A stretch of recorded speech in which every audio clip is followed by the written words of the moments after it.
하나님의 말씀은 신명기 17장 16절에서 20절의 말씀입니다. 왕된 자는 말을 많이 두지 말 것이요 말을 많이 얻으려고 그 백성을 애굽으로 돌아가게 말 것이니 이는 여호와께서 내게 이르시기를 너희가 이후에는 그 길로 다시 돌아가지 말 것이라 하셨음이며 아내를 많이 두어서 그 마음이 미혹되게 말 것이며 은금을 자기를 위하여 많이 쌓지 말 것이니라. 그가 왕위에 오르거든 레위 사람 제사장 앞에 보관한 이 율법서를 등사하여 평생에 자기 옆에 두고 읽어서 그 하나님 여호와 경외하기를 배우며 이 율법의 모든 말과 이 규례를 지켜 행할 것이라. 다 같이 읽으시겠습니다. 그리하면 그의 마음이 그 형제 위에 교만하지 아니하고 이 명령에서 떠나 좌로나 우로나 치우치지 아니하리니 이스라엘 중에서 그와 그의 자손이 왕위에 있는 날이 장구하리라. 아멘. 할렐루야.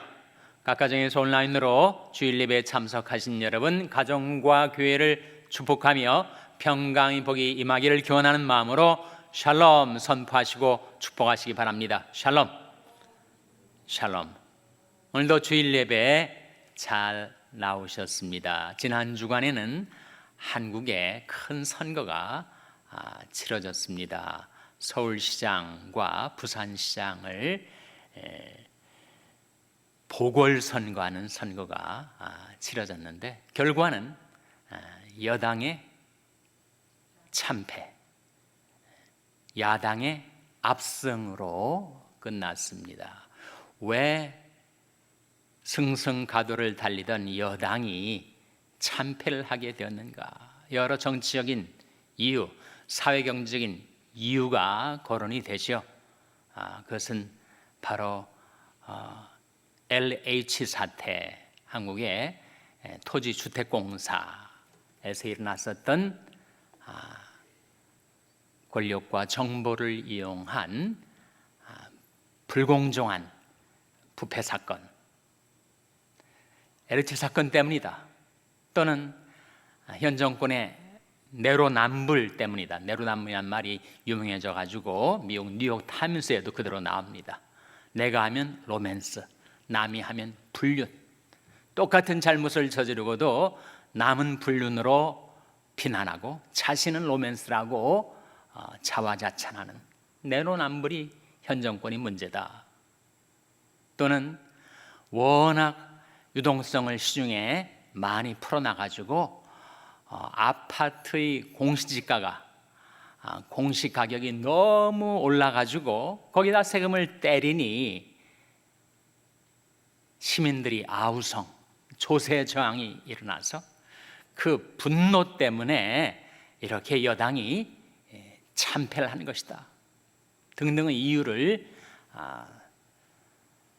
얘기를 합니다만 결정적인 여당 참패의 이유는 바로 집권 세력의 교만 때문이었죠. 교만은 패망의 선봉이라는 말씀대로 그 교만 때문에 망하게 된 것이었습니다. 사실 여당은 진보를 표방하고 야당은 보수를 표방하지만 그것은 표방뿐이고 정권을 잡으면 여당이든 야당이든 기득권 세력으로 화하고 교만한 집단으로 바뀌는 것이 문제입니다. 국가의 흥망성쇠를 연구하는 역사가들은 모든 국가와 문명의 흥망성쇠에 반드시 작용하는 결정적인 요인이 있는데 그것은 바로 휴브리스다. 휴브리스는 바로 교만을 가리키죠. 나라의 지도자들과 백성들이 교만하여지면 그 국가와 문명은 반드시 망하게 되고 아무리 미약하고 천하다 할지라도 정말 겸손한 지도자와 백성들이 있으면 그 나라는 흥하게 된다. 역사의 법칙과도 같은 바로 휴브리스의 문제라 하는 거죠. 그래서 D.L. 무디가 그런 말을 했습니다. 믿음은 최대의 것을 얻게 해주고 사랑은 최대의 역사를 일으키고 겸손은 최대의 것을 도전케 해준다. 그래서 오늘은 하나님 말씀을 통해서 사람을 교만하게 하는 것 세 가지 하고 사람을 겸손하게 하는 것 세 가지를 생각해 보고자 합니다. 무엇이 사람을 교만하게 하는가? 오늘 본 말씀 16절과 17절에 나와요. 자, 신명기 17장 16절 17절 말씀 같이 읽겠습니다. 화면에 시작. 왕된 자는 말을 많이 두지 말 것이요 말을 많이 얻으려고 그 백성을 애굽으로 돌아가게 말 것이니 이는 여호와께서 너에게 이르시기를 너희가 이후에는 그 길로 다시 돌아가지 말 것이라 하셨음이며 아내를 많이 두어서 그 마음이 미혹되게 말 것이며 은금을 자기를 위하여 많이 쌓지 말 것이니라. 세 가지를 많이 두지 말라 하는 말씀이 나오죠. 첫째는 말을 많이 두려워하지 말라. 둘째는 아내를 많이 두려워하지 말라. 셋째는 은금을 많이 두려워하지 말라. 세 가지. 그것이 사람을 교만케 하는 3대 요소입니다. 권력과 성공과 재물이죠. 고대 사회, 전쟁이 많이 일어나는 고대 사회에 있어서는 한 나라의 그 권력, 파워가 어디에서 나오느냐 하면 말에서 나왔어요. 그래서 말을 많이 둔다는 것은 권력을 많이 획득하려 하는 것을 말하는데 그리하지 말라.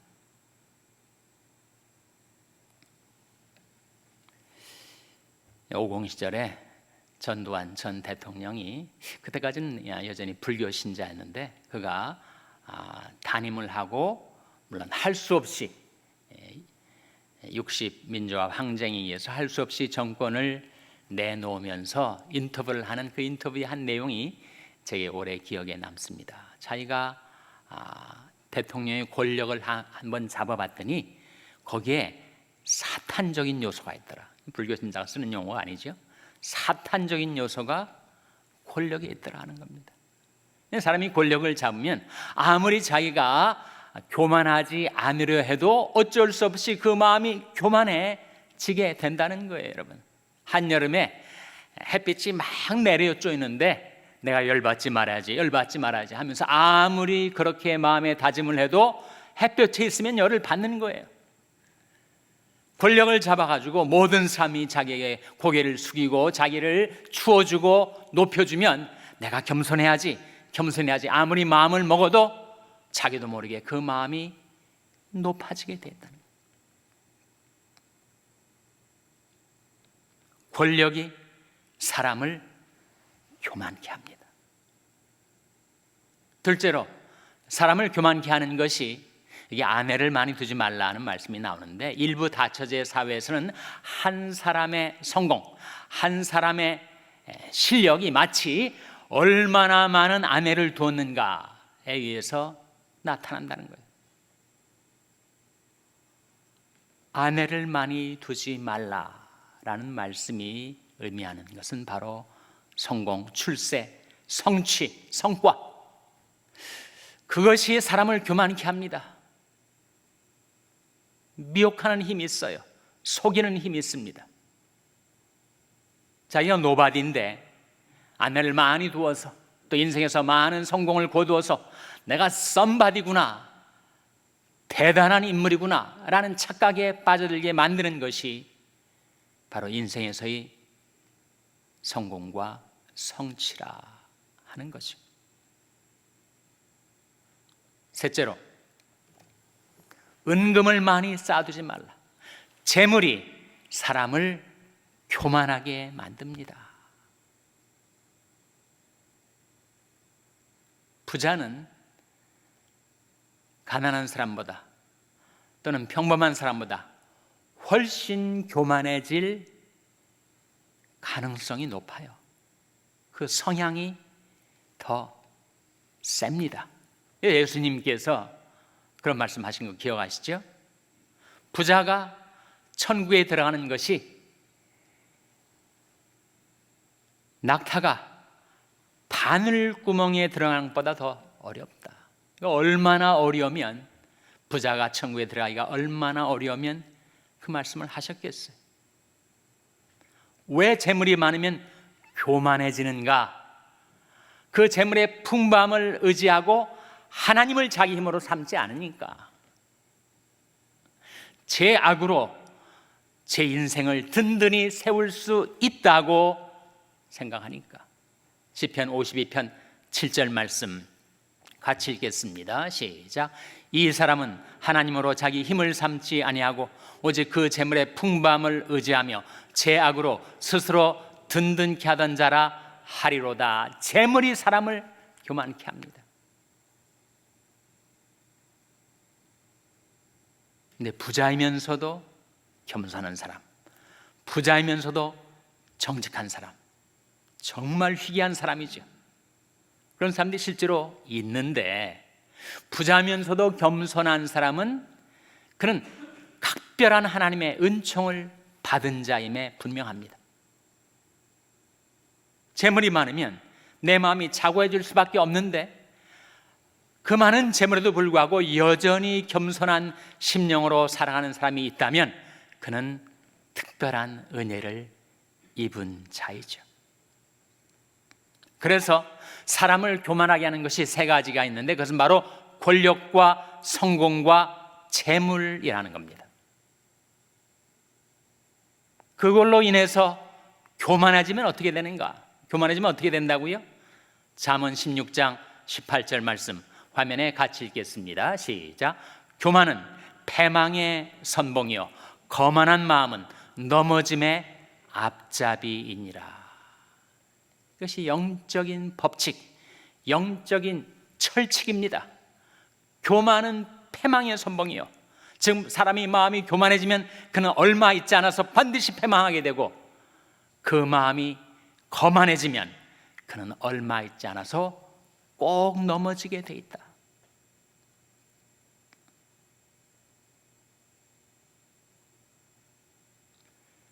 그럼 어떻게 하면 우리가 이 교만을 피하고 겸손히 살아갈 수 있을까? 사람을 겸손하게 하는 것이 세 가지입니다. 첫째로, 고통이 사람을 겸손하게 해줍니다. 베드로전서 4장 1절 말씀 화면에 같이 읽겠습니다. 시작. 그리스도께서 이미 육체의 고난을 받으셨으니 너희도 같은 마음으로 갑옷을 삼으라. 이는 육체의 고난을 받은 자가 죄를 그쳤음이니. 하반절 말씀에 이는 육체의 고난을 받은 자가 죄를 그쳤음이니 하는 말씀이 나오죠. 죄 중에 죄는 교만죄입니다. 인류 시조가 처음 범했던, 인류를 타락했던 죄도 교만죄 아니었어요? 아담과 하와가 하나님과 같이 되려하다가 그들이 타락하게 된 거 아니었습니까? 그런데 육체의 고난을 당한 자가 죄를 그쳤다. 자신의 건강과 능력을 자랑하던 사람이 질병에 들어 건강을 잃게 되면 교만했던 마음이 낮춰지게 되죠. 세상에서 잘 나가던 사람, 많은 성취가 있고 또 남들이 부러워하며 성공했다고 하는 사람이 고통을 받으면 교만죄에서 벗어날 수가 있습니다. 육체의 고난을 당한 자가 죄를 그쳤음이니. 사람을 겸손케 하는 것은 고난이에요. 육신적인 고통뿐만 아니라 정신적인 고뇌, 인생의 고난이 사람을 겸손하게 해줍니다. 그래서 내 인생에 여러 실패가 있고 좌절이 있고 고통이 있을 때, 이것은 나를 겸손케 하셔서 마침내 복을 얻게 하려는 하나님의 섭리가 내게 작용하고 있구나, 그렇게 믿으셔도 됩니다. 고통, 고난, 시련, 좌절, 이런 것들이 사람을 겸손케 하죠. 여러분 보시기에 제가 교만한 자 같습니까? 제가 교만하게 행세하지는 않잖아요. 제 마음은 속에서 교만할지라도 그렇게 드러나기는 그렇게 교만해 보이지 않습니다. 최소한 내가 교만하게 행세하지 않는 이유가 있습니다. 그것은 바로 내부 고발자 때문이에요. 우리 집에 가면 만년야당이고 내부 고발자 한 명이 있어가지고 저희 과거를 다 속속들이 알잖아요. 사람들이 모여서 환담을 하는데 갑자기 제 아내가 저희 과거의 비리를 폭로하더라고요. 그럼 저는 아주 낮아지는 거죠. 좀 교만해지고 싶은데 저희 실상을 알고 있는 그 내부 고발자 때문에 제 마음이 꺾여지고 낮아질 수밖에 없는 거예요.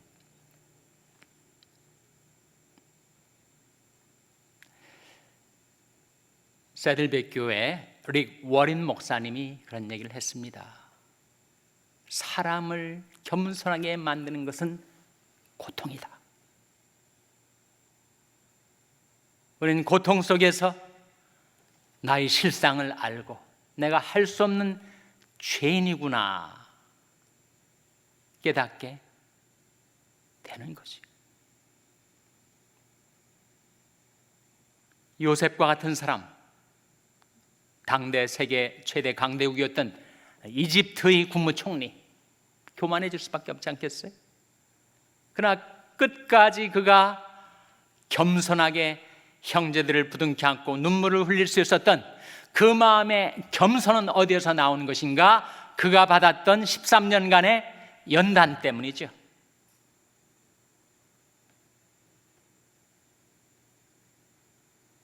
그래서 남이 보기에 부러워할 만한 인생을 살면서도 정말 겸허한 사람은 남 모르는 시련과 좌절과 고난이 그 인생의 뒤안길에 있었던 것입니다.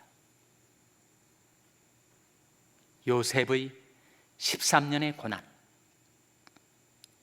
욥이 마지막까지 하나님의 얼굴을 배웁고 하나님께 경배드리며 그가 이전에 가졌던 축복의 갑절로 받을 수 있었던 것, 그것은 욥이 받았던 연단 때문 아니었어요. 나이 가는 길을 오직 그가 아시나니 그가 나를 단련하신 후에는 내가 정금같이 나오리라.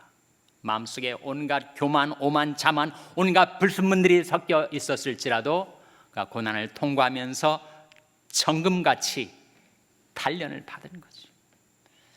축복을 받았으면서도 겸손할 수 있는 사람은 남 모르는 시련과 단련을 많이 받은 연단의 사람이기 때문에 가능합니다. 둘째로 사람을 겸손케 하는 것, 그것은 바로 감사입니다. 로마서 1장 21절 화면에 한번 같이 읽겠습니다. 시작. 하나님을 알되 하나님으로 영화롭게도 아니하며 감사치도 아니하고 오히려 그 생각이 허망하여지며 미련한 마음이 어두워졌나니. 로마인들이나 유대인들이나 세상의 어느 나라 백성들이든지 하나님을 알되 하나님으로 영화롭게도 아니하고 감사치도 아니하면 반드시 패망하게 된다. 로마도 망하고 이스라엘도 망하고. 뭐 때문입니까? 그가 교만했기 때문인데, 그 교만은 어디에서 나오는 것인가? 하나님의 은혜를 모르고 감사하지 않았기 때문에. 사도 바울이 나이 나된 것은 하나님의 은혜로 된 것이니 내가 모든 사도들보다 더 많이 수고하였으나 내가 아니요 오직 나와 함께 하신 하나님의 은혜로라. 여러분의 인생길에 놀라운 성취와 성과가 있었다면 그것은 하나님의 은혜로 된 것이 내 실력, 내 노력으로 된 것이 아니라는 사실을 우리가 분명하게 깨달을 때, 그때 그 성공에서 주어진 크레딧을 내가 취하지 않고 하나님께 영광 돌릴 수 있게 해주는 것, 그것이 바로 감사라는 거예요. 감사. 나를 능하게 하신 그리스도 예수 우리 주께 내가 감사함은 나를 긍휼히 여기셔서 내게 직분을 맡겨주신 것 때문이다. 바울이 그렇게 고백하지 않았습니까? 하나님의 긍휼, 하나님의 은혜, 하나님의 축복으로 된 것인데 마치 내 실력, 내 능력, 내 노력으로 된 것이냐, 내가 그 크레딧을 내가 취할 때 나는 교만해질 수밖에 없으나 하나님께 감사드리고 그 모든 영광을 하나님께 돌릴 때, 그때 나는 교만해서 벗어날 수가 있게 됩니다. 누가 너를 구별하였느냐? 내게 있는 것 중에 받지 아니한 것이 무엇이뇨? 네가 받았은즉 어찌하여 받지 아니한 것처럼 자랑하느냐? 정말 은혜를 깨달은 자, 하나님의 축복을 받은 자는 그것이 바로 내가 이룬 것이 아니고 하나님이 이루어 주신 것임을 깨닫고 하나님께 감사를 드리게 되고, 그 감사가 나를 교만해서 벗어나게 해준다 하는 거죠. 셋째로, 사람을 겸손하게 하는 것, 그것은 바로 오늘 본 말씀에 나와 있는 말씀입니다. 자, 18절, 19절 말씀 한번 화면에 같이 읽겠습니다. 시작. 그가 왕위에 오르거든 레위 사람 제사 앞에 보관한 이 율법서를 등사하여 평생에 자기 옆에 두고 읽어서 그 하나님 여호와 경외하기를 배우며 이 율법의 모든 말과 이 규례를 지켜 행할 것이라. 말씀을 평생에 자기 옆에 두고 읽게 되면 하나님을 경외하는 것을 배우게 되고, 그 다음에 그 마음이 형제 위에 교만해지지 않게 된다. 20절 말씀 화면에 같이 읽겠습니다. 시작. 그리하면 그의 마음이 그 형제 위에 교만하지 아니하고 이 명령에서 떠나 좌로나 우로나 치우치지 아니하리니 이스라엘 중에서 그와 그의 자손의 왕위에 있는 날이 장구하리라. 하나님의 말씀을 평생에 자기 옆에 두고 읽어서 그 하나님 여호와 경외하기를 배우며 살아가면 그 마음이 형제 위에 교만치 않게 되어서 그와 그 자손들이 하나님의 축복 속에 사는 날이 장구하게 될 것이다 하는 말씀이죠. 여러분, 성경 말씀은 창과 같고 거울과 같습니다. 인간은 자기 얼굴을 모르죠. 거울에 비춰봐야 비로소 알 수 있습니다. 마찬가지로 우리도 말씀이 거울에 비춰볼 때 내 실상, 내 참모습을 발견하게 되는데, 나는 할 수 없는 죄인이요 한낱 피조물에 불과한 자. 아무리 건강해도 더 센 것에 부딪히면 깨어지는 질긋과 같은 존재. 아무리 아침에 푸르듯 돋아나는 것 같아도 저녁 되면 뱀바되어 말라버리는 풀과 같은 존재. 그런 즉 너희 생명이 무엇이뇨? 너는 잠깐 보다가 없어지는 안개니라. 내 인생이 든든히 서 있는 것 같아도 나라는 존재는 안개와 같구나. 그걸 어떻게 알아요, 인간이? 말씀의 거울에 비춰 볼 때 비로소 자기 실상을 깨닫게 되는 거죠. 무슨 질그릇이, 무슨 풀이, 무슨 안개가 교만해질 수가 있습니까? 어떻게 안개가 교만해질 수가 있어요? 그 더덥고 무상한 존재가 교만해질 수가 없는 거죠. 말씀은 거울이고 또한 말씀은 창입니다. 거울은 자신을 비춰보는 것이고 창은 창을 통하여 밖을 바라보는 것이요. 창을 통하여 우리는 하나님, 초월자이신 저 너머에 계신 하나님을 바라보게 됩니다. 여러분, 하나님의 그 무한 광대하심을 보게 될 때 인간의 얼마나 미약하고 보잘것없는 존재인가를 깨달은 하나님 앞에 선 인간은 교만해질래야 교만해질 수가 없어요. 저는 이사야 40장에 나타난 그 지존무상하시고 무한광대하신 하나님을 볼 때 내가 먼지와 같은 존재구나. 그러므로 사람을 겸손케 하는 것은 창과 같이 우리에게 하나님을 바라볼 수 있게 해주는 말씀입니다. 하나님을 알 때 우리는 교만죄에서 벗어날 수가 있어요. 그러므로 어떻게 해야 되겠습니까? 호세아서 6장 3절 말씀 화면에 같이 읽겠습니다. 시작. 그러므로 우리가 여호와를 알자. 힘써 여호와를 알자. 그의 나오심은 새벽빛같이 일정하니 비와 같이 땅을 적시는 늦은 비와 같이 우리에게 임하시리라 하리라. 그러므로 우리가 여호와를 알자. 힘써 여호와를 알자. 하나님을 알 때 사람은 겸손해질 수가 있습니다.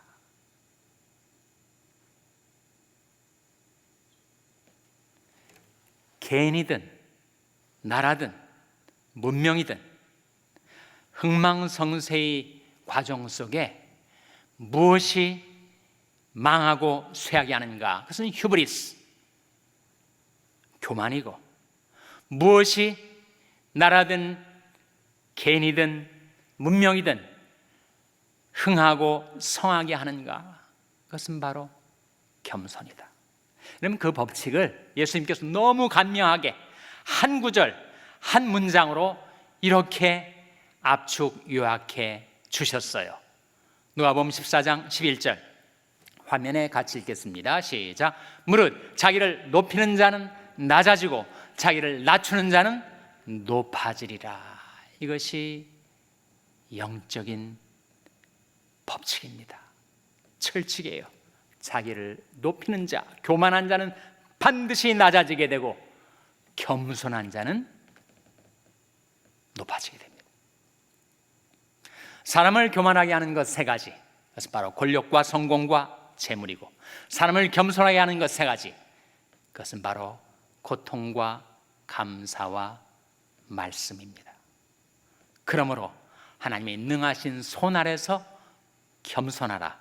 때가 되면 너희를 높이시리라. 만일 누가 아무것도 되지 못하고 된 줄로 생각하면 스스로 속임이니라. 사람아, 주께서 사는 것이 무엇임을 너에게 보이셨나니 여호와께서 내게 구하시는 것이 오직 공의를 행하며 인자를 사랑하며 겸손히 네 하나님과 함께 하는 것이 아니냐. 겸손히 내 하나님과 함께 하는 것이 아니냐.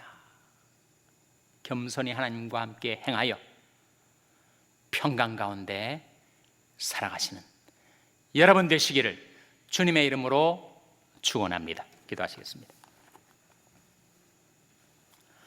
하나님 아버지, 교만하고 자고하고 오만하게 살아왔던 저희들이 하나님이 능하신 손 아래서 겸손히 살겠사오니 저희들을 용서하여 주시고 저희들을 영접하여 주시옵소서.